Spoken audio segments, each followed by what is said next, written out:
Your story is very interesting.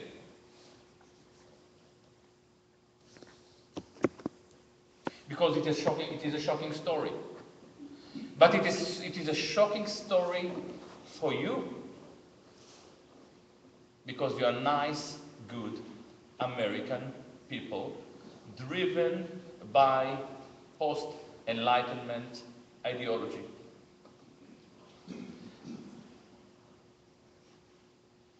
Judaism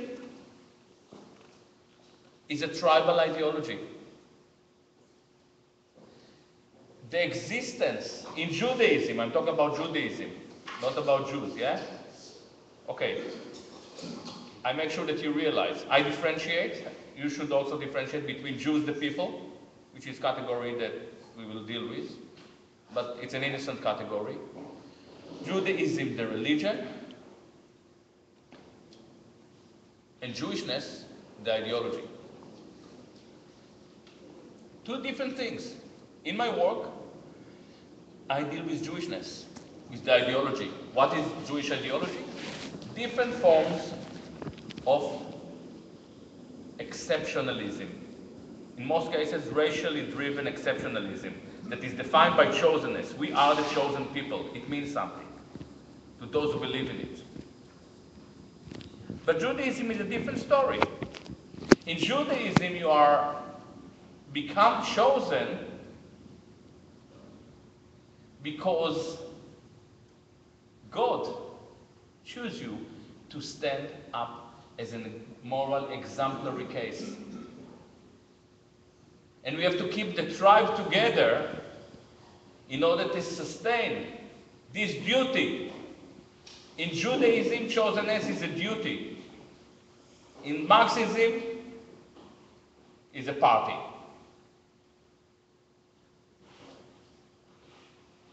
Your story is very devastating from an ethical, universal point of view. There is a kid, he's probably not the most gifted, he could probably be a good saxophonist. But he wasn't good in math, in English, and definitely not in Hebrew. And he killed himself because he was pushed to the corner. This is a tragedy from a universal point of view. But from Judaic point of view, it is not necessarily a tragedy. Because he couldn't become a proper member of the tribe. And the most important thing in tribal ideology, as opposed to universal ideology, is to maintain the tribe. And this is why you, as a universalist man, who drifted away, you are kind of half a goy or a total goy, you see it as a devastating case, yet, from a Jewish perspective, it is not necessarily a very devastating case. And you have to understand, I grew up in Israel,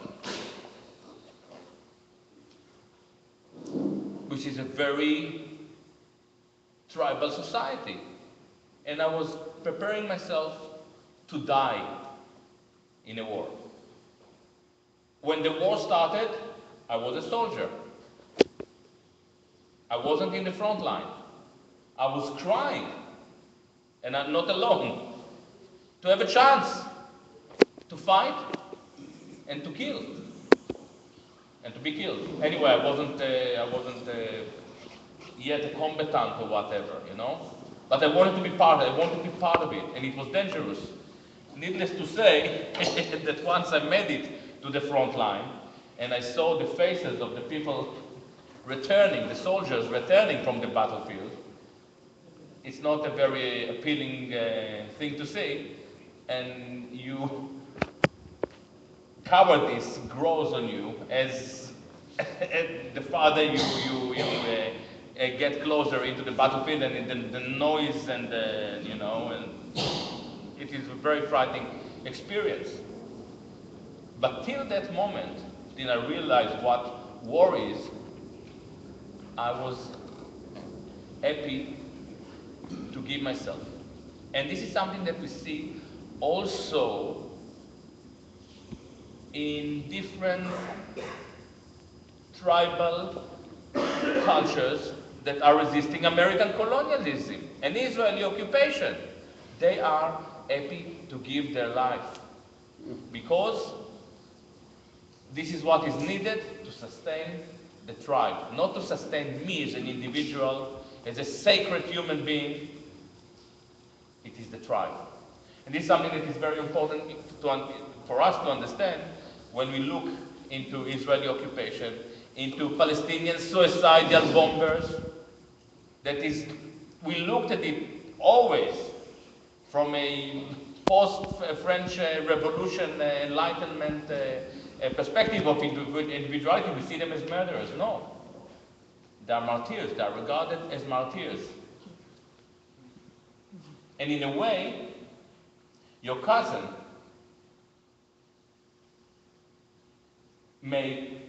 could have seen himself as a martyr. He said, listen, I'm going to screw up this tribe. I'm drifting away. So this story is very interesting for me because it's kind of an introduction to the unique condition that set Jewish identity politics, and Jewishness. See, I don't know if I'm going to, if I can really latch on to that interpretation.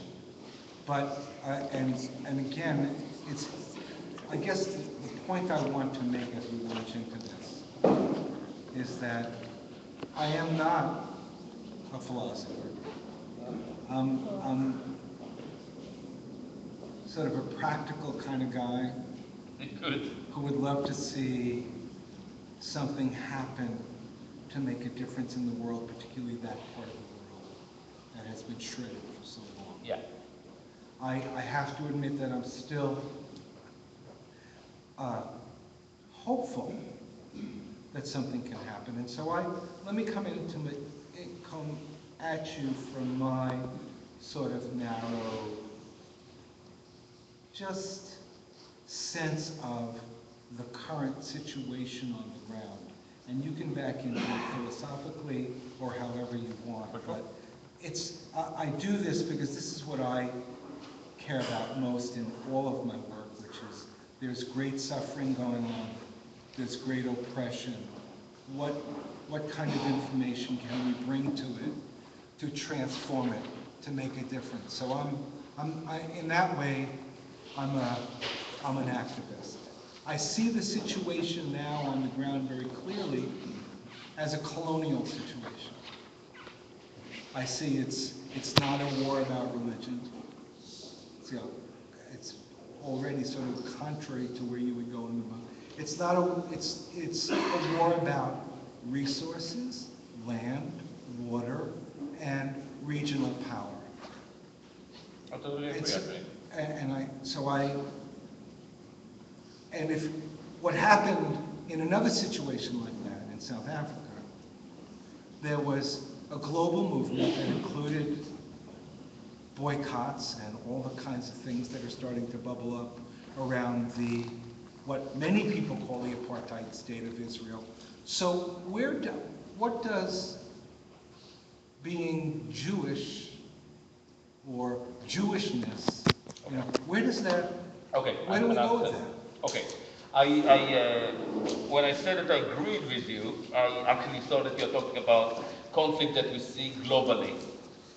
And this question is probably the most important question to ask when it comes to my writing and my work as it comes, as it appears in this book, in The Wandering Book. Why do I talk about Jewishness? Very simple. Whether we like it or not, the state of Israel defines itself as the Jewish state.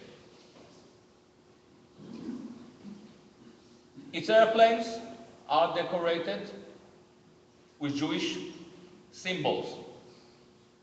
These facts alone entitle us to ask, who are the Jews? What is Judaism? What is Jewishness? What is Zionism?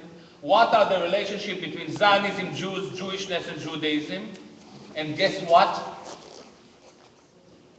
This is the question that nobody within this discourse allows us to ask. Why? Because this is the $6 million question. This is the most important question. And why it is the most important question? Because Israel is driven by a very unique interpretation of Judaism that is based on Israel is not a Judaic country, it's not a religious country, it's a secular country. Zionism